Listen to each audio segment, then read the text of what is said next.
خاص جانور خاص دنوں میں ثواب کی نیت کے ساتھ ذبح کرنا، یہ ہے قربانی۔ خاص دن کون سے ہیں؟ 10 ذی الحج، 11 ذی الحج اور 12 ذی الحج، یہ 3 دن، ان 3 دنوں کے اندر جانور کو ذبح کرنا قربانی۔ مخصوص جانور کون سے ہیں؟ 3 جانور ہیں، اونٹ، گائے اور بکری۔ اونٹ 5 سال کا ہو، گائے 2 سال کی اور بکری 1 سال کی۔ گائے میں پھر بیل، بھینس، کٹا، یہ جانور بھی آ جاتے ہیں، ان کی قربانی بھی ہو سکتی ہے۔ اسی طرح بکری کے اندر بکرا بھی، دمبا بھی، بھیڑ بھی، یہ سارے جانور قربانی میں آ سکتے ہیں، ان کی قربانی بھی ہو سکتی ہے۔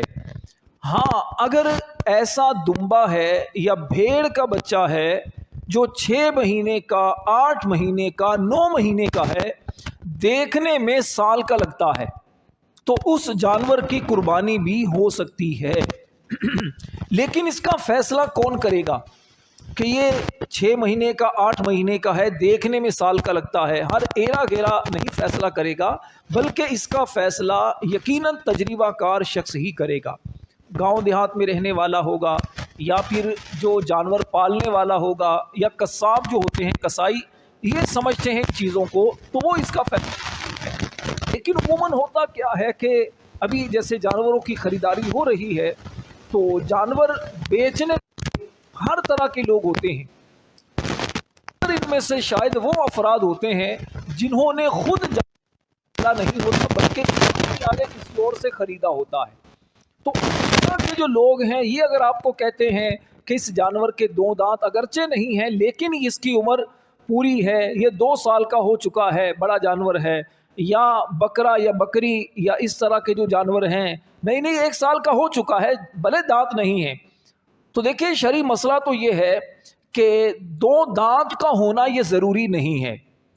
دانت اس لیے بیان کیے جاتے ہیں کہ عموماً جانور کی عمر، بڑے جانور کی، جیسے گائے ہے، بیل ہے، بھینس ہے، عموماً بڑے جانور کی عمر جب 2 سال ہو جاتی ہے تو اس کے جو دانت ہیں، بڑے جو 2 دانت، وہ آ جاتے ہیں، گر جاتے ہیں، اور پھر دانت اس کے آ جاتے ہیں۔ اور اسی طرح جو چھوٹے جانور ہیں، جیسے بھیڑ ہے، بکری ہے، ٹھیک ہے، اس طرح کے جو جانور ہیں، دمبا ہے، تو عام طور پر 1 سال میں ان کے جو 2 دانت آ جاتے ہیں، انہیں دوندا کہا جاتا ہے۔ تو یہ ایک عام علامت ہے۔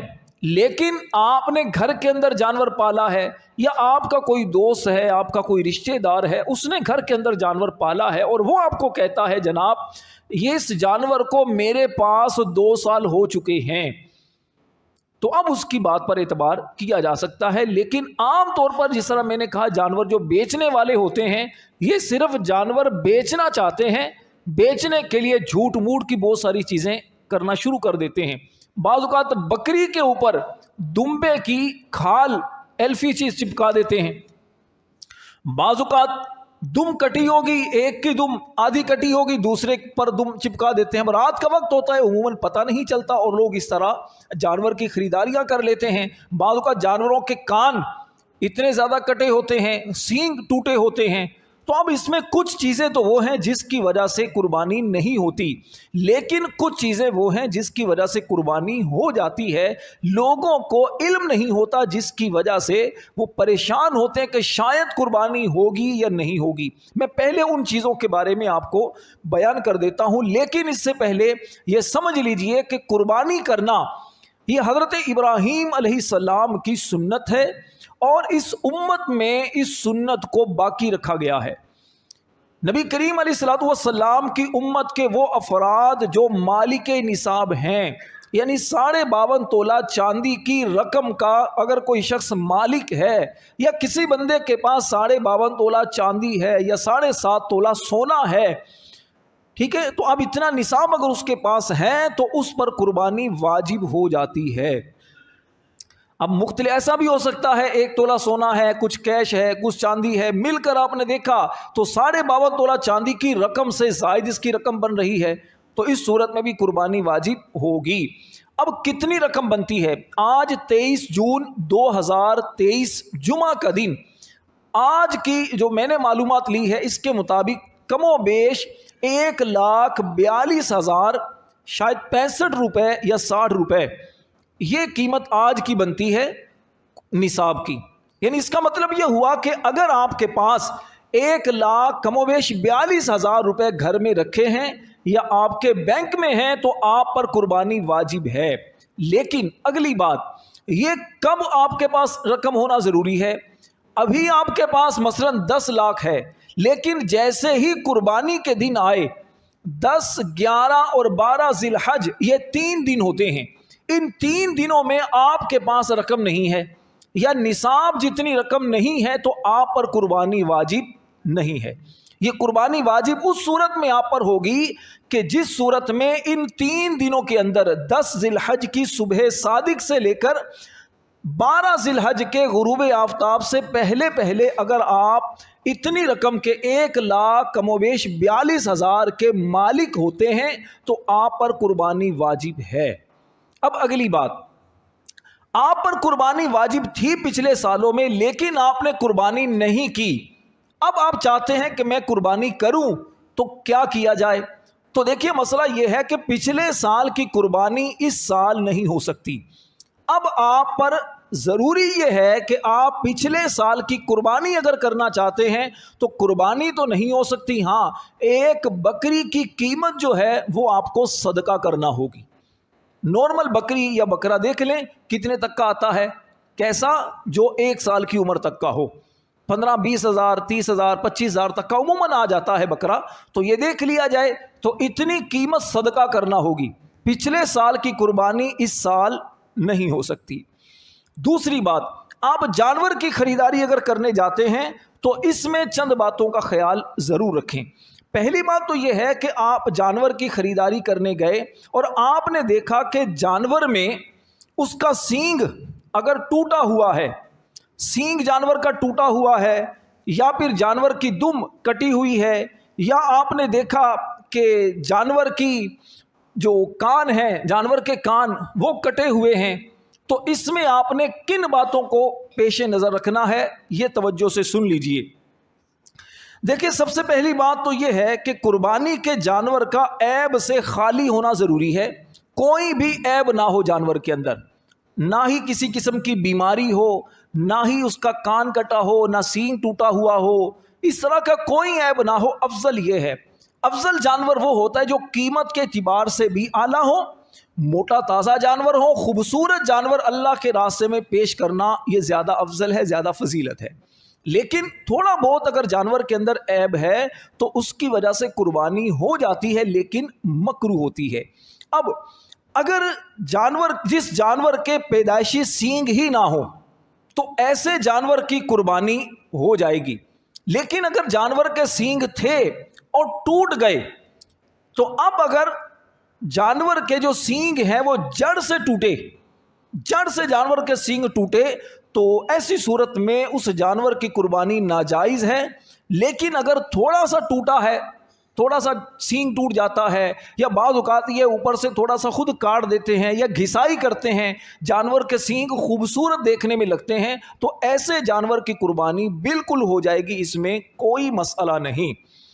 اچھا، اگر جانور خصی کیا ہوا ہے تو بعض لوگ اس پر بھی سوچ میں پڑ جاتے ہیں کہ اس کی قربانی ہوگی یا نہیں ہوگی۔ دیکھیے خصی کیے ہوئے جانور کی قربانی افضل ہے اور ایسے جانور کا گوشت بھی لذیذ ہوتا ہے، اور جو جانور خصی کیا ہوا نہ ہو اس کی قربانی بھی ہو سکتی ہے، خصی کیے ہوئے جانور کی قربانی بھی ہو سکتی ہے۔ اتنا بوڑھا جانور کہ اتنا کمزور ہو چکا ہے، بوڑھا ہو چکا ہے کہ اب وہ چل بھی نہیں سکتا، چل کر جس جگہ اپنے قربانی کرنی وہاں تک بھی نہیں جا سکتا، اتنا کمزور ہو چکا ہے، تو ایسے جانور کی قربانی نہیں ہو سکتی۔ بھینگے جانور کی قربانی جائز ہے، ہو سکتی ہے، اندھا جانور جو ہے اس کی قربانی نہیں ہو سکتی۔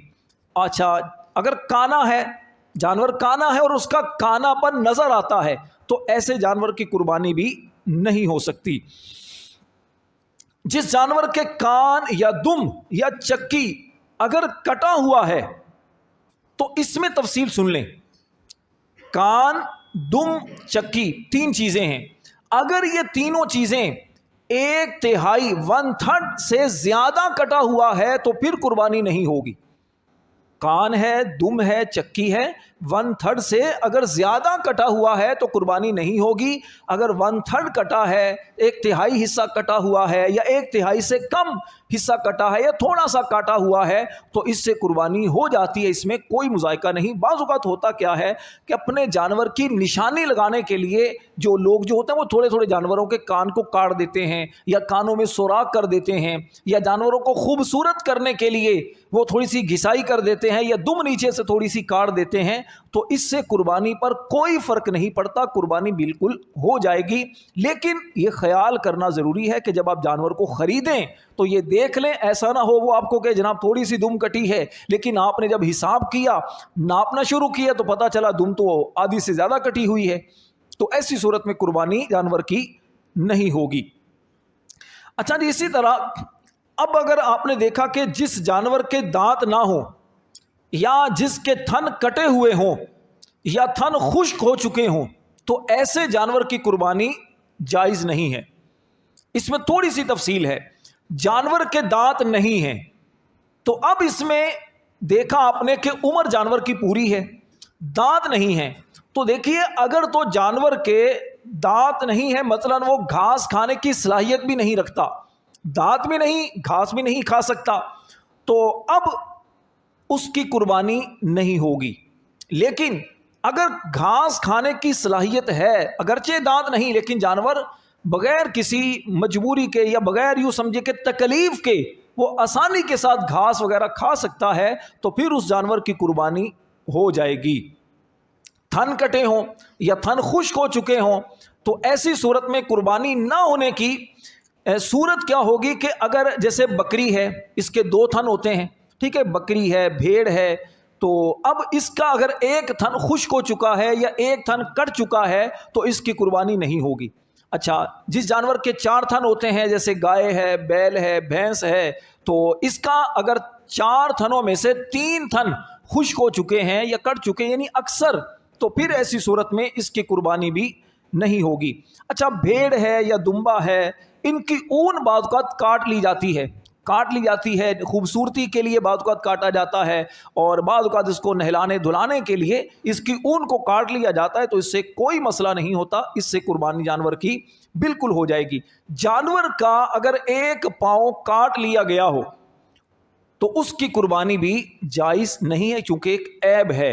اور عیب کی تعریف کیا ہے، ڈیفینیشن کیا ہے؟ عیب کہتے ہیں ایسی چیز یا ایسی خرابی جس کی وجہ سے تاجروں کی نظر میں اس چیز کی قیمت کم ہو جائے، ویلیو کم ہو جائے، یہ عیب کہلاتا ہے شریعت کی نظر میں. اسی سے آپ کوئی چیز خریدتے ہیں، بیچتے ہیں، تو اس میں اسی چیز کو پیش نظر رکھا جاتا ہے. مارکیٹ میں اس چیز کو عیب شمار کیا جاتا ہے یا عیب شمار نہیں کیا جاتا.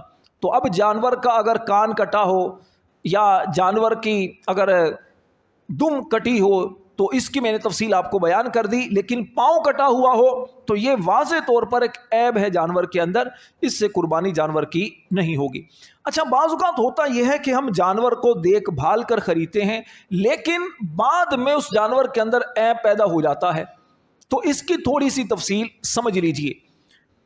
دیکھیے، اگر تو ایسا عیب تھا جانور کے اندر جس کی وجہ سے قربانی نہیں ہو سکتی، جیسے میں نے کچھ چیزیں آپ کو بیان کی کہ جانور کے دانت نہیں ہیں اور اس کے اندر چارہ کھانے کی صلاحیت بھی نہیں ہے، یا جانور کے سینگ جو ہیں وہ جڑ سے اکھڑ چکے ہیں، عیب ہے نا جانور کے اندر، اب اس کی قربانی نہیں ہو سکتی. لیکن قربانی کے دن آنے سے پہلے قربانی کا وقت آنے سے پہلے عیب جانور کا دور ہو گیا تو اب اس کی قربانی ہو سکتی ہے. اچھا، اگر جانور کو آپ نے خریدا اور جانور کے اندر عیب نہیں تھا، لیکن بعد میں جانور کے اندر عیب پیدا ہو گیا، تو اب اس کی تفصیل کیا ہے کہ اگر جس بندے نے جانور خریدا ہے اگر وہ مالک نصاب ہے، مالدار بندہ ہے، تو اس کے لیے لازم ہے کہ دوسرا جانور خریدے اور اس کی قربانی کرے.